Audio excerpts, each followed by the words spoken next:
ഇന്ന് തന്നെ ഡൗൺലോഡ് ചെയ്യൂ. കാണൂ നിങ്ങളുടെ ഫേവറേറ്റ് ഷോസ്. പെട്ടെന്ന് വാ, എനിക്ക് നന്നായിട്ട് വിശക്കുന്നു. മുത്തശ്ശി വിളിച്ചില്ലേ? പിന്നെ വിളിക്കാണ്ടിരിക്കോ?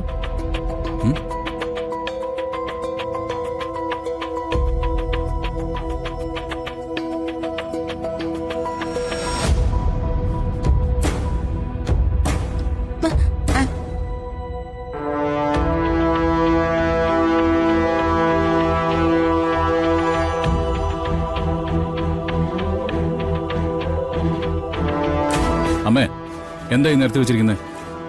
ഈ വീട്ടിലുള്ളവർക്ക് സ്വസ്ഥമായിട്ട് ഭക്ഷണമൊന്നും കഴിക്കണ്ടേ? അമ്മ, ഇവിടുത്തെ കാര്യങ്ങൾ നോക്കാൻ അമ്മയ്ക്ക് കഴിയില്ലേ? എടാ, ഞാൻ കുറച്ചു മുൻപാ ഇവിടുന്ന് പോയത്. ഞാൻ പോകുമ്പോ ഇതൊന്നും ഇവിടെ ഇല്ലായിരുന്നു. എന്താ സുമാരിയമ്മേ, എന്താ നിങ്ങളുടെ ഉദ്ദേശം? അതിനെന്തിനാ ഇങ്ങനെ പുലി ചീറ്റുന്ന പോലെ ചീറ്റുന്നേ? ഒരു ഗർഭിണി പെങ്കൊച്ചിന്റെ മുന്നിൽ പലഹാരങ്ങൾ വെച്ചാ അതൊരു ചടങ്ങാണെന്ന് തിരിച്ചറിയാനുള്ള ബോധം പോലും ഇല്ലേ? അമ്മേ, ചടങ്ങ് നടത്തുകയോ കൊല്ലുകയോ കുഴിച്ചിടുകയോ എന്താന്ന് വെച്ചാ ചെയ്തു. അതെ, നമ്മുടെ മുമ്പിൽ വെച്ച് വേണ്ടെന്ന് ഇവരോട് പറഞ്ഞേക്ക്. എടാ മോനെ വരുണേ, നീ ഇങ്ങനെ കലി തുള്ളുകയൊന്നും വേണ്ട. കാര്യങ്ങൾ നന്നായിട്ട് നടക്കട്ടെ എന്ന് നീ തീരുമാനിച്ച ഇവിടെ പിന്നെ വേറെ ഒരു പ്രശ്നവും ഇല്ല.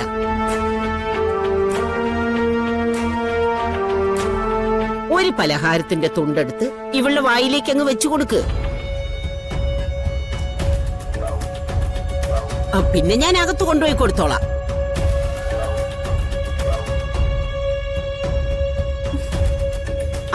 ഭർത്താവിന്റെ അവകാശം ഭർത്താവിന് തരാതിരിക്കാൻ പറ്റുമോ? അമ്മേ, ഞാൻ ഇതെല്ലാം കൂടി ചവിട്ടി തെറിപ്പിക്കും കേട്ടോ. കൊന്നുകളി രണ്ടെണ്ണത്തിന് ഞാൻ. സുകുമാരിയമ്മേ, നിങ്ങൾ അവനെ ദേഷ്യം പിടിപ്പിക്കരുത്. ദേ, ഇതെല്ലാം കൂടെ വാരിക്കെട്ടി എഴുന്നേറ്റ് പോവാൻ നോക്ക്.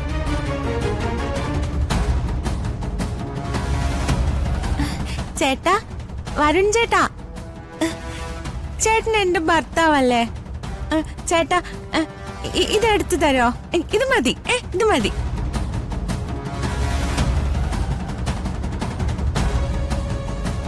സുകുമാരിയമ്മേ, പറഞ്ഞത് കേട്ടില്ലേ? എഴുന്നേറ്റ് പോവാൻ. കളിച്ച് കളിച്ച് അവസാനം എന്തെങ്കിലും പറ്റിപ്പോയിട്ട് പരാതി പറയാൻ വന്നേക്കരുത്.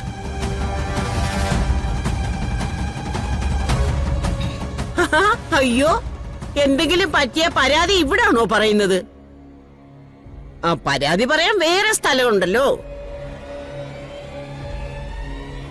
പോയി പറയാൻ സുകുമാരി അമ്മയ്ക്ക് നല്ലോണം അറിയാം.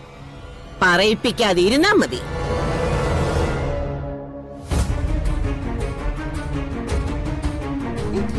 ചേട്ടാ, വരുൺ ചേട്ടാ, എടുത്താ.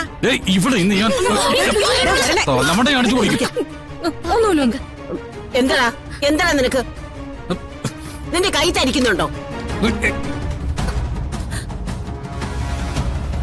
കൊല്ലടാ, എന്നെ കൊച്ചുമോളെ കൊല്ലുകയല്ലേ വേണ്ടു. നിൽക്കുന്നു നിന്റെ വീട്ടുകാര്. നീ ചെയ്യുന്നതാണ് ഈ ലോകത്തിലെ ഏറ്റവും വലിയ ശരിയെന്നാ ഇവരൊക്കെ പറയുന്നേ. നീ അങ്ങ് കൊല്ലടാ, കൊല്ലേ. വേണ്ട. എന്താടാ, കൈ പൊങ്ങുന്നില്ലേ നിനക്ക്?